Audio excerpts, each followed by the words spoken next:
Hello everybody! Today we'll be doing another meteorology video, and this time it's going to be my little prediction on which region or state is, like how much snow will each kind of state or region get, which one will get the most this year in 2016. So, this is kind of what I am predicting. As you see, there is nothing on here because no labels, no nothing, because this map I couldn't really edit it. The labeling went off the sides. Wasn't good.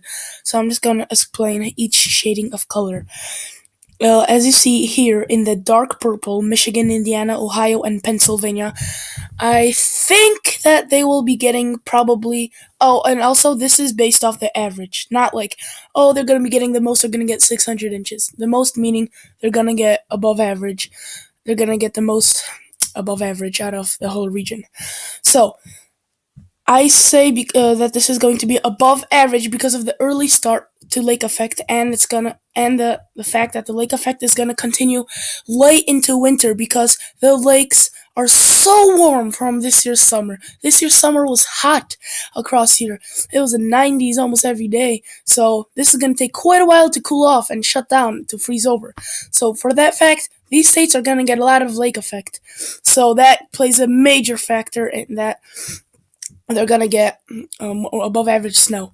Here, as you see in the northeast, the coastal northeast is shaded in a pinkish kind of orange color, and I put this in a separate category because I'm thinking that this year there will be a lot of big storms, but a handful of those big storms will start off as snow for some of the coastal areas and end up as rain and sleet, cutting down at the snow totals. But the farther you go inland, the less of the snow to rain change you will have. So in here in northern Maine, they will be minorly impacted, but coastal Maine with the warmth off the ocean, it will be quite a big impact, cutting down the snow totals. Here you see the Midwest, some of the Midwest, Wisconsin, Illinois, Kentucky, Missouri, Iowa, all those states shaded in a lighter pink. I predict that they are going to be also quite above average due to the fact that there's going to be a weak La Nina, meaning warmer for the east and cooler for the west. Opposite, cooler for the east, warmer for the west. And when that pattern, there's a jet stream that rides about along South Dakota, Iowa, Missouri, Kentucky, West Virginia, and goes up. So it's like a ridge. And along those ride Alberta Clippers, and they bring a lot of snow. And I'm also thinking there will be a couple of major snowstorms with the temperatures being cooler. It will be snow for most of the Midwest. Here, across here will be kind of the winter battle zone: Kansas, Oklahoma, Arkansas, Tennessee, and North Carolina, because I don't know how far the Arctic air will push down. I know that it will push down pretty darn south, but these states are still going to be above average snowfall, except I don't know how cold. If it's going to be colder than average, colder than average, then they're going to get a lot more snow because the systems are going to turn over to snow, especially towards the end of the systems, because they always go up here. Cold front usually cuts with the low, and then it turns all into snow.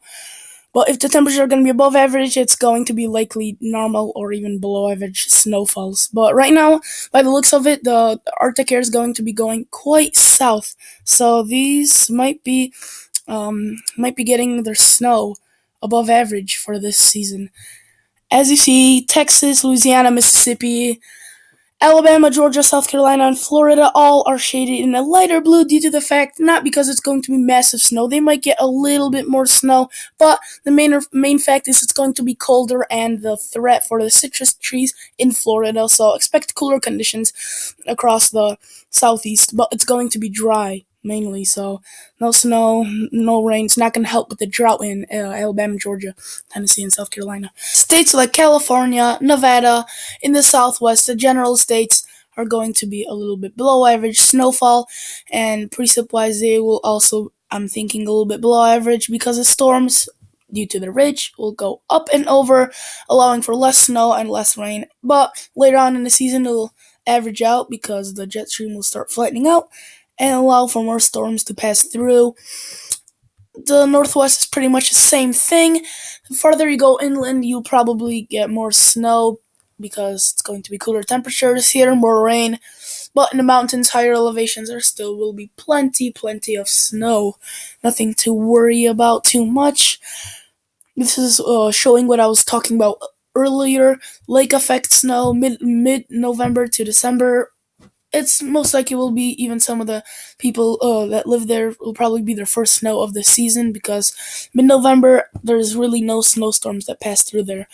Last year there was Winter Storm Bella. It was a snowstorm that passed Chicago, Des Moines, Michigan in November 20th, and it was an early snowstorm, but that doesn't happen at all often. So lake effect, rounds of snow, warm lakes, the lake effect will last longer. Cold air plus warm lakes equals more lake effect, and this year will be a lot cooler than last year, as you see right here. Colder than late fall 2015, which is last year, and more snow potential due to the cold. Here's the winter almanac showing 2016 and 2017 winter outlook.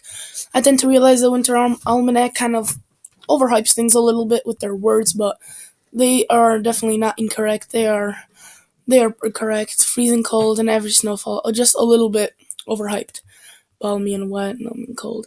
So there is pretty much nothing else to pretty much say. It's just like outlooks like this. Usually they're gonna change, but as of now, this is how it looks. So as always, guys, thanks for watching. See ya on the next episode.